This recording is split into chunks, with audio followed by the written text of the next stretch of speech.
Hey guys, so today we have a mini tea because there are a few things happening and a few kind of like updates and stuff like that. So if you haven't seen any of my previous videos regarding Shane Dawson, Jeffree Star, the whole lot of them, then there is just a backlog of videos that you need to get through, and I don't know where you've been all this time, but I'm not gonna, go over things again. So you're gonna have to rewatch those and then come back to this video and, get with it. Anyway, Instagram, Twitter, follow me on there. It's a fun time, but also second channel in description. I will be getting videos out there. I will be doing it. Don't worry, guys. I'm here to just interrupt this video that you're watching currently, all the tea that you're soaking in. Don't worry, we'll get back to it. But today's video is sponsored by Raycon. This is the second time that Raycon has gracefully and graciously and wonderfully sponsored my channel, which keeps, the lights on. So if you want to see the lights on, then help me out, guys. These are the Everyday E25 earbuds. So I have them in the rose gold color. You can pick whatever color you want because they have a lot of options, because that's why I love a lot of options. Don't give me just one shade. What do you think this is? And they also offer you a lot of fits because they know that not all ears come the same.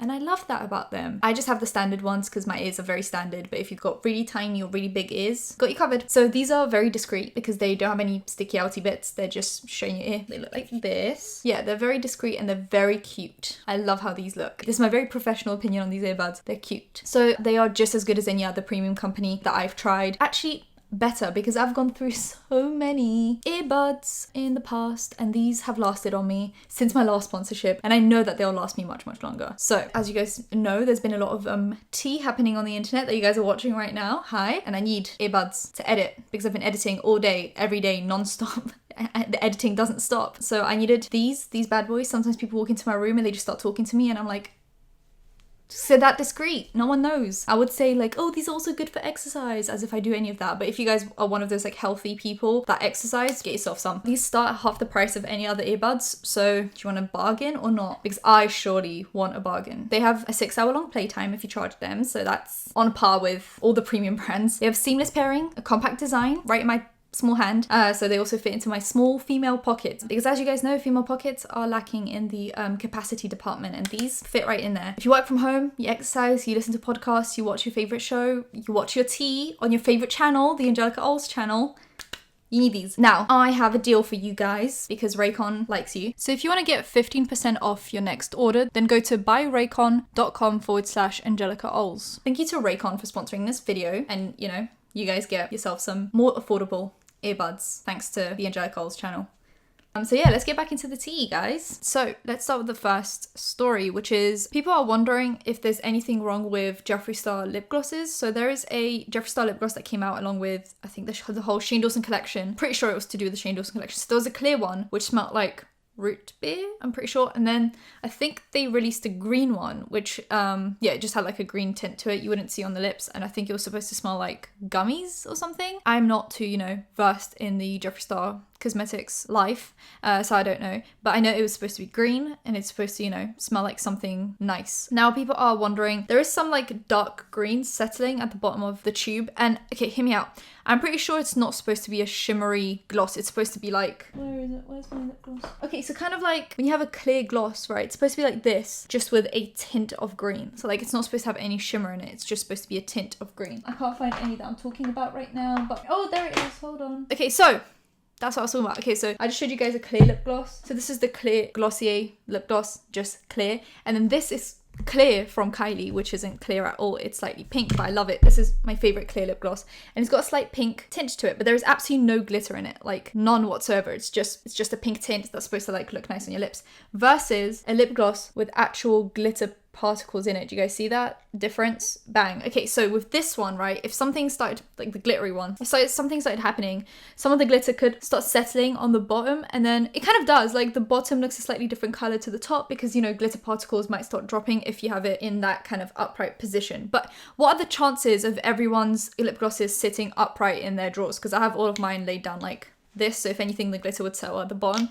But that was my little show and tell. So what's happening is there is some dark green settling at the bottom of the lip glosses. Now a few people that brought this to Jeffree Star's attention on Twitter, but Jeffree Star Cosmetics, like the support customer support service is saying that it's glitter dropping down to the bottom, like some of the pigment or glitter dropping down to the bottom of the lip gloss. But then, like I said, like, is there even any glitter in there to begin with? Like, is it what I showed, like a clear gloss with a pink, is it like a clear gloss with a green tint, or is it a clear gloss with a green tint with some green shimmer in it? I want to know, because I don't have it with me to inspect it. It's like, if there's no glitter in it, there will be no glitter going to the bottom. But if there is some glitter, then, I mean, I've never had a situation where like all of the glitter from the gloss just went right down to the bottom, because they're usually formulated in a way where the glitter is like evenly dispersed throughout the whole gel, and it's not like water where you would tip in sand and it would fall to the bottom. It's like a gel suspension, right? So it like all stays there. Anyways, that was a bit weird. And people are saying that the gloss doesn't have the sweet smell that it's supposed to have. It smells like chemicals. And you know when like you've had a lipstick for a while and you haven't used it, and by a while I mean like 5 years, and you go to open it and it smells like crayons? Yeah, that means it's expired. So if the lip gloss has a chemically smell, then that could potentially mean that it is expired, or that there is some kind of a problem with the formulation where it's starting to like expire sooner, or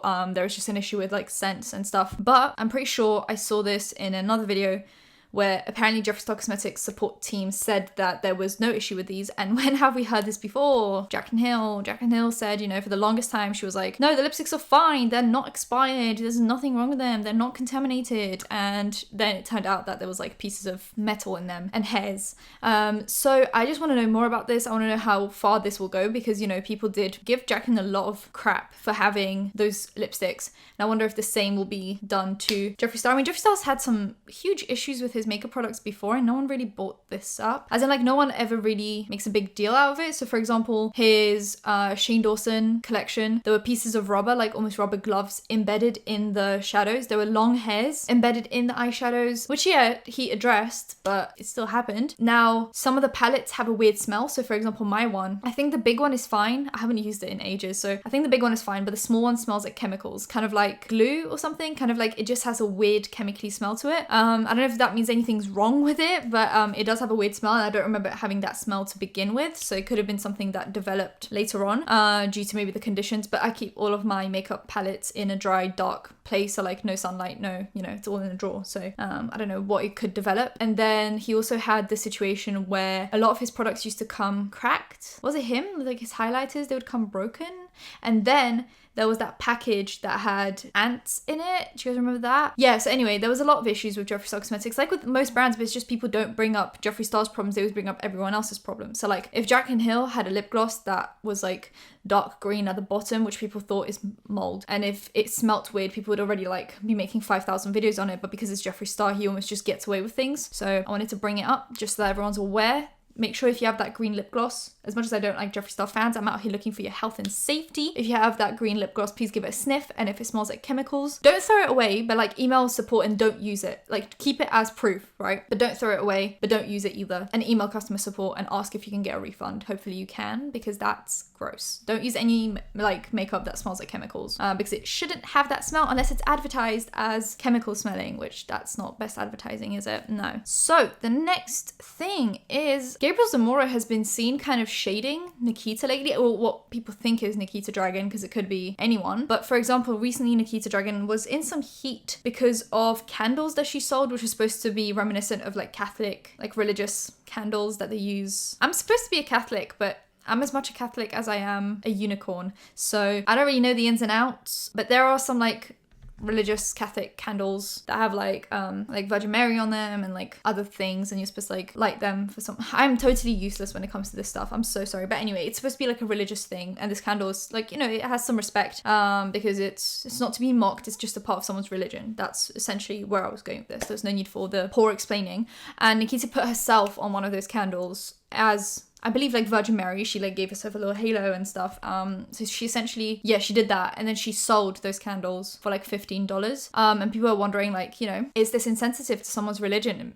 Is this something that should be accepted, or is this something that's completely just like out of order? And she, in the promotional stuff, she called herself a saint essentially. And then Gabriel Zamora tweeted out saying, "You're not a saint, you're a culture vulture," which obviously Nikita Dragon has been called out for being a culture vulture before, aka cultural appropriation. So Bray braids, durags, super dark tan, making herself racially ambiguous, which we know that she's half Latina, half Asian, but then she kind of takes other people's cultures as well, like black people's cultures mainly, that she kind of hyper focuses on. Big lips, a fuller bum and hips, the whole lot, a dark tan, which kind of makes her look slightly not even Asian anymore, just like tipping into a whole different race at that point.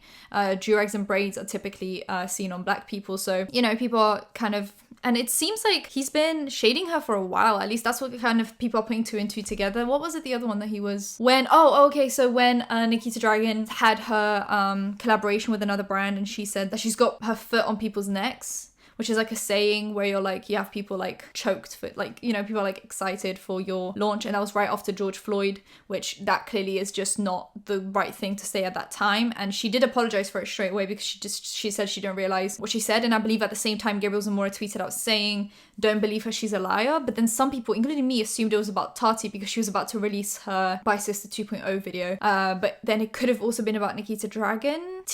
Anyway, talking about Nikita Dragon, recently TikTok has been, I mean, there's been talks about having TikTok shut down in America due to it being from China. And, you know, I think the American government is kind of scared that the Chinese government is using it to collect data on Americans. And I don't know if it's going to be, if there's talks about that in England as well, but I don't think there are. So I think we're in the clear with our TikTok usage. But yeah, there are some talks of it being banned in America because of that. And obviously China and America's just beefing everyone. So obviously they don't want anyone to have information on them. Understandable, but also people are kind of upset about it because people in America have created a whole career around it. I mean, if you look at people like Charli D'Amelio, who is the biggest TikToker, got a huge Instagram, she's got everything kind of that she has is built around TikTok. And even though she's built other platforms, TikTok is still her biggest platform. So, and also just because you can make, you know, 20-second TikToks dancing does not mean you can make other content. It's the reason why a lot of Viners didn't survive the jump from Vine to YouTube, because making a funny 6-second video is very different to making a funny 20-minute YouTube video. You know, editing, like lighting, cameras, all of that stuff. Like Vines could be filmed on a phone. Just, you know, you think of an idea, you do it 6 seconds and you're over. With YouTube, it's a little bit different. There's some planning, you know, some new equipment you have to buy. You have to learn how to edit. You have to learn how to, you know, film your videos properly, film them, make them super long, because, you know, now the algorithm 10 minutes plus, well, I think it's changing to 8 minutes now. So like it used to be that a video has to be 10 minutes long to put mid-rolls on it, and now I think they're doing it soon. They're going to roll out 8 minutes, so you're going to see a lot more 8:01 videos rather than 10:01, which is going to be interesting. But yeah, it's very different to even make an 8-minute video to a 6-second video. So I think maybe some TikTok people are kind of scared that, you know, the content they make on TikTok isn't very transferable to YouTube. You can't just make a 20-second video on YouTube of you dancing and call it a day. And also, how many compilations of TikToks can you realistically watch on YouTube? Like, yeah, they could put all the TikToks together and post them on YouTube, but there's only so many of those videos that you could film before it gets boring. And I just don't know if, I mean, the thing is, right, before TikTok started, a lot of them didn't have YouTube channels. And if they did, they weren't big on YouTube. So clearly TikTok is the first platform where a lot of those people grew. So if they didn't grow on YouTube before this, are they going to grow on YouTube after this just because they have a following on TikTok? I don't know. But anyway, so going back to TikTok being banned, a lot of TikTokers are scared, which is understandable. It's as if like there were big talks in England that YouTube's going to be banned. I would be screwed, right? Essentially. So I'd be obviously panicking because this is my only source of income. And I know a lot of TikTokers do make money from TikTok through brand deals as well. So they probably have some brand deals lined up and they're scared that they might not go through if TikTok gets banned in the next few months. Anyway, so there was recently a glitch on TikTok where things just weren't showing up. Like TikTok wasn't working, the For You page wasn't working, likes weren't showing up. So people were panicking, like TikTokers were panicking that this was the start of the end. And Nikita Dragon tweeted out saying, "Is it bad that I'm laughing at everyone crying that TikTok is down? Go outside, sign a petition. It's really not that serious." And actually Abby Williams, who is one of my favorite like beauty/commentary channels, she kind of does like a bit of both, kind of like Smoky Glow is kind of where I would compare Abby Williams. She tweeted out saying, she quote tweeted that and said, "Would you be crying if the same thing happened to YouTube? Yes, TikTok has its issues, but a lot of people built their career on it, just like YouTube. YouTube has a lot of issues. I mean, we had Logan Paul, we had Jeffree Star and Shane Dawson. There are a lot of issues, but yet YouTube is still an amazing platform that's given an opportunity to many people, just like TikTok has." And I just think it's kind of for her as an influencer, and also not a good one at that, to make fun of other people panicking about their platform as if she is also not reliant on a platform for her source of income, just a different platform, but it's still a platform nonetheless. So like, hush, like, Nikita, please.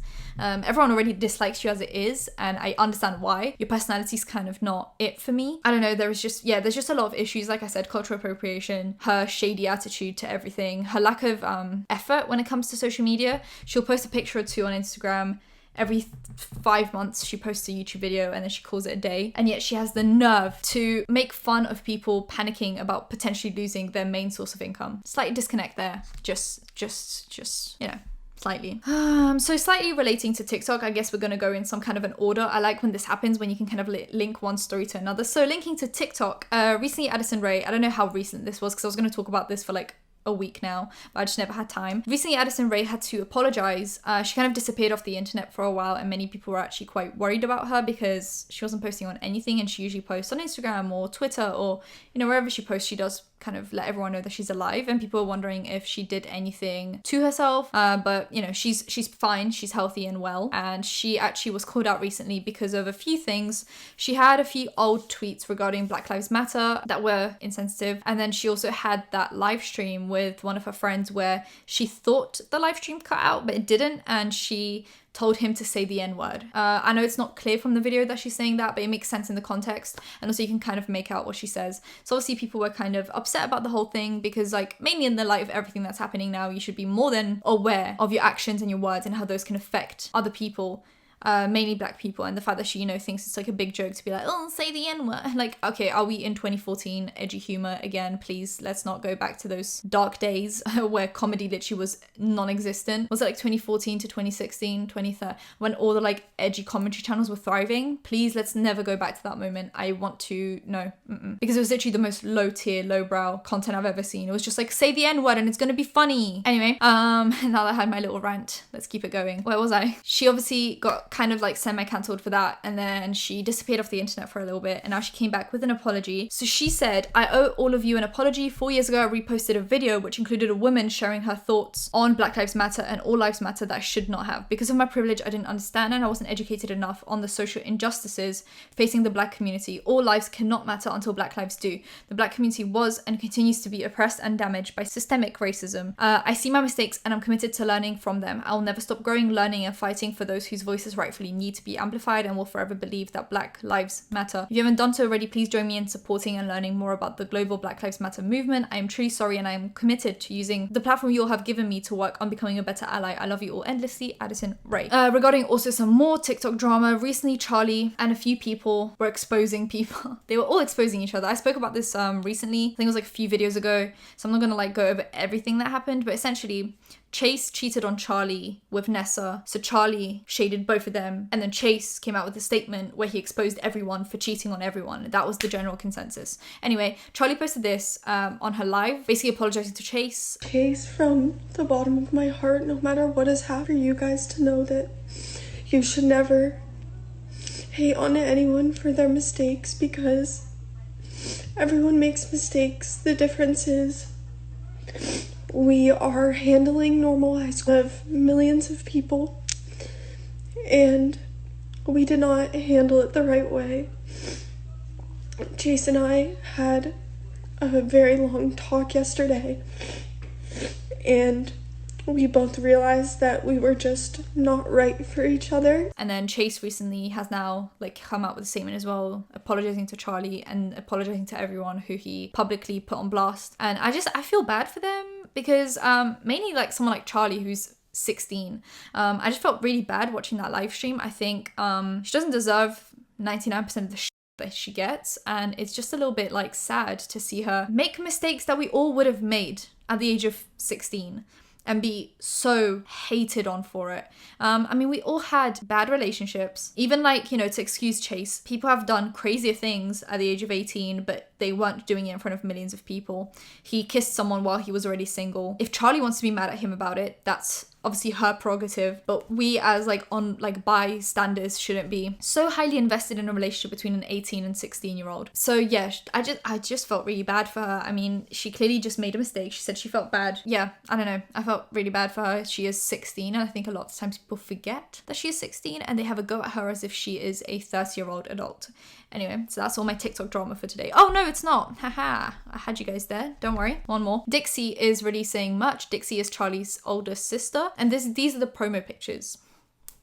Can you spot something weird? Oh, the fact that she's not wearing her own merch and she photoshopped on herself really badly. Dedication. I love to see it. Anyway, so recently, obviously Morphe has dropped Jeffree Star and James Charles has just hit 20 million subscribers after obviously losing 3 million last year. And he posted on his Instagram story a congratulations cupcakes from Morphe. So Morphe sent him cupcakes that had like congratulations for 20 million or something on them, which of all the presents that he got, you know, like I bet some other companies sent him like cakes, and I bet some other like people sent him congratulations. But you know, posting Morphe is a big flex. Like posting Morphe congratulating him for 20 million subs is a huge flex on Jeffree Star. And we all know that Jeffree Star, as much as he won't go and see things himself, like go and respond to things himself, he, I bet, has people working for him that aren't his official account that will go and see things for him. Because I know, who was it, Blair White said that she didn't even tag Jeffree Star in something, but he was already like replying to it 2 minutes after it was posted. So he has to have people on the clock searching through the internet for stuff about him. You know,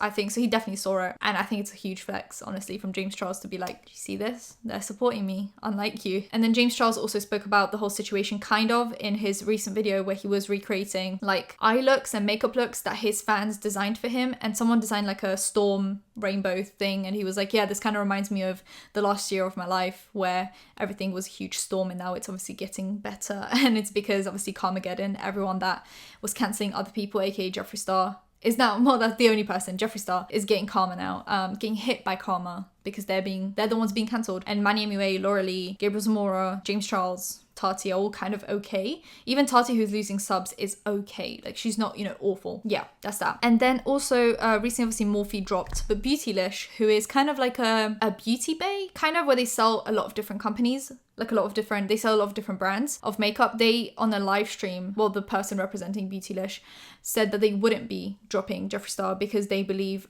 his makeup is diverse enough to warrant keeping him on the website, which just because you make diverse makeup or like diverse shade ranges or something does not necessarily mean you're a good person. And I think apart from just looking at shade ranges, we should also look at what the person themselves represents. And with companies like Maybelline, there isn't really like one person that represents Maybelline, so there isn't kind of like a correlation there. But for example, brands like Jeffree Star, where Jeffree Star is the name of the company and he's the big face of the company, whenever a product comes out, he's the one announcing it. Anastasia Beverly Hills, Norvina is the face of Anastasia Beverly Hills right now, and what she does heavily affect how people look at the brand. Jack & Hill Cosmetics, everything she does is kind of intertwined. Yeah, that's about it. So I think when a brand is so closely aligned with one person, you should also look at the actions of that person when looking at the brand. And I just don't think the big shade ranges or diverse shades overall excuse his behavior or outweigh it. So yeah, that's just kind of where I'm at with that situation. But you know, it's up to them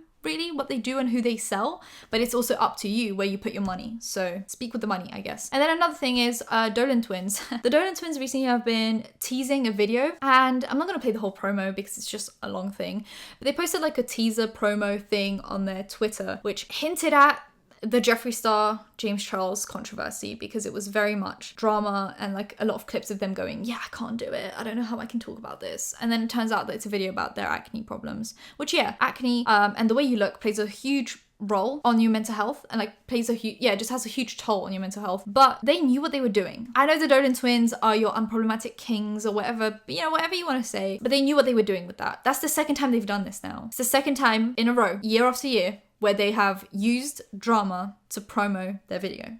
And I'm getting a little bit tired of it. Recently, I started tweeting out about people that constantly complain about drama channels. And this, even though the Dolan Twins haven't heard them complain about drama channels, but they seem like the kind of guys who would want to stay out of drama, and yet they are using drama to promo their videos. And yeah, anyway, this isn't even drama anymore. They're using someone's like accusations, because the Dolan Twins were heavily intertwined in those accusations. I don't know if you guys remember the messages from Jeffree Star to James Charles, but apparently the Dolan Twins were going to go with Jeffree Star on camera to talk about what James Charles has done to them. So for them to then almost use that to promo their video is, in my opinion, a little bit gross, because they could have just put out one tweet. Like after they put out that teaser, they could have not realized what they were doing. And when people started going, oh my god, this is about the James Charles drama, they could have just put out one tweet saying, hey guys, we're not going to tell you guys what the video is about because it's a surprise, but it is not about the James Charles Jeffree Star drama. And that would have been enough, just one tweet to clarify. But the fact that they then went along with it and like almost, you know, enjoyed the hype because it created free promo for them just rubs me the wrong way. That's all I'm saying. So anyway, if you guys enjoyed the video, give it a thumbs up, comment down below anything, comment down below. Whoa, comment down below anything you want. Comment down below anything you want to comment down below, and subscribe because I post videos every time something happens, so hit that bell, you'll be notified when that's happening. Social media links and second channel in the description, and I'll see you in my next one. Bye guys.